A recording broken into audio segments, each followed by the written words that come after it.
Salve a tutti, ci troviamo al Museo del Cavallino della Giara per un nuovo appuntamento di Musei Narranti, il progetto organizzato dall'Associazione Nazionale Piccoli Musei. In questo appuntamento vogliamo leggere dal libro guida del Museo del Cavallino della Giara due passaggi fondamentali che parlano di due alimenti importantissimi della vita in Sardegna, il pane e il formaggio.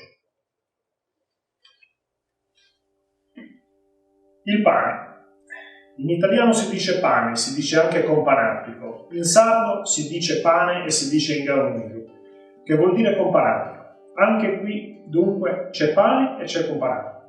Anche se qui il companatico è sempre stato poco, qui da noi, e se ancora, e se c'era il pane, era già molto, era già tutto. In altri luoghi forse il companatico era importante quanto il pane, o anche più del pane, ma qui niente era importante quanto il pane. Basta guardare la campagna. Lo spazio più grande era per il grano. Il grano comandava tutto e tutto gli ruotava intorno. Pascoli, viti, alberi. La campagna era per il grano, ai tempi suoi. Quando il Salvatore andava a piedi a terra, viveva in luoghi come questi e sapeva che cos'era il pane, il buono. È lui che ci ha insegnato a pregare per il pane nostro quotidiano. Lui ha passato la vita in luoghi che non dovevano essere diversi. Dal Vangelo lo si capisce bene. Sono i luoghi del pane, del vino e dell'olio, ma specialmente del pane. Per questo nella messa è il pane che si dice diventa il nostro Signore e il vino diventa sangue suo. E ha stabilito di dare ai moribondi l'olio santo. C'è tutto se c'è il pane. Un bicchiere di vino, quando c'è va bene, e meglio ancora se c'è una fetta di salsiccia o un morso di formaggio, ma non c'è niente se non c'è il pane. Il pane di grano, però, che il pane deve essere di grano e del grano non si perde niente. Nulla si butta. A cominciare dalle stoppie e dalla paglia per gli animali. Sulla paglia di grano è stato coricato il Salvatore appena nato in questo mondo, e la passione del grano assomiglia alla passione e morte di Cristo. Tutte e due alla fine dei tormenti diventano pane per la fame nostra. Per questo, prima, al pane si portava rispetto e amore. Era considerato cosa santa, si diceva buono come il pane, di uno veramente buono. Al pane si davano tante forme diverse, di fiori e di frutti, e di tutte cose belle e buone. E per ogni festa c'era il suo pane speciale. Era l'ornamento della casa e l'orgoglio della sua padrona. I luoghi più puliti erano quelli dove si faceva il pane, a cominciare dal tavolo e dai recipienti, e dove si conservava la pasta per fare da lievito al pane della prossima volta. Era come il posto dove dormiva un figlio stimato. Si toccava con mani pulite il pane e si maneggiava con grande rispetto. Non si buttavano i resti. E il pane duro, che si riportava come il resto dalla campagna, bisognava mangiarlo per primo, perché era doppiamente santo. Così si diceva ai bambini, che si buttavano sul più molle. C'era venerazione per il pane, gli si chiedeva quasi perdono per doverlo mangiare, e guai se il pane cadeva in terra, e se mai accadeva, devi baciarlo appena raccolto. Il pane insaporisce il companatico, più di quanto il companatico insaporisce il pane. Adesso però il pane non è più quello di prima, è diventato più importante il companatico. E forse è meglio così, ma chi ha conosciuto i tempi di prima non capisce come è possibile trattarlo come adesso, diventato quasi l'ultimo dei cibi, che se resta neppure i cani lo vogliono più. Ora passiamo al passaggio dedicato al formaggio.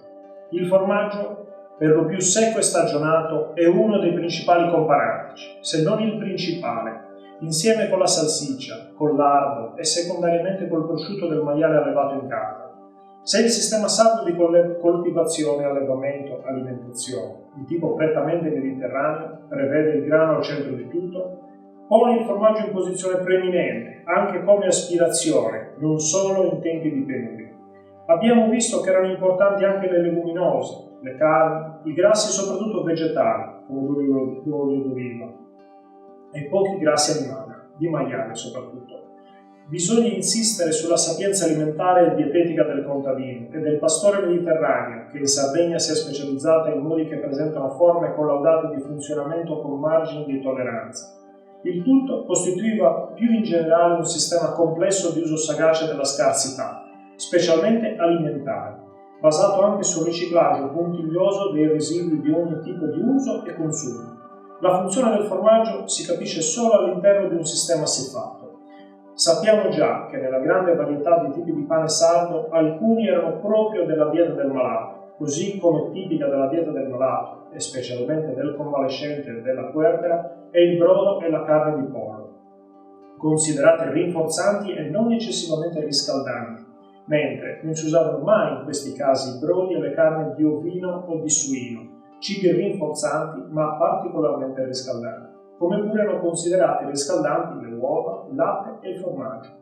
E mentre il latte rientrava in certe diete del malato e del convalescente, il formaggio, come la salsiccia e il prosciutto, e specialmente il pecorino stagionato, erano il cibo riservato alla persona sana ed efficiente, che, come companatico, dunque insieme col pane, specialmente per il pastore e per il contadino, costituiva il meglio dei pasti in campagna.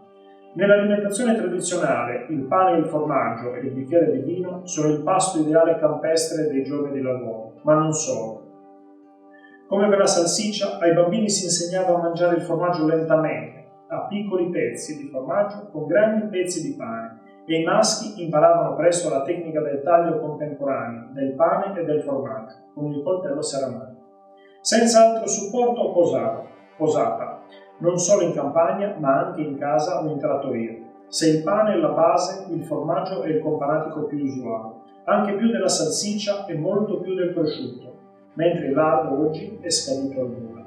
Si nota che mentre nuove tradizioni, insieme a nuove varietà di formaggio, si stanno imponendo, così che per esempio una scelta di formaggi tende oggi a chiudere i pasti alla francese, negli spuntini di vario tipo e occasioni, anche se il pane può mancare, il formaggio di regola non manca, ma anzi si moltiplica in tipi e qualità. Grazie a tutti e al prossimo appuntamento.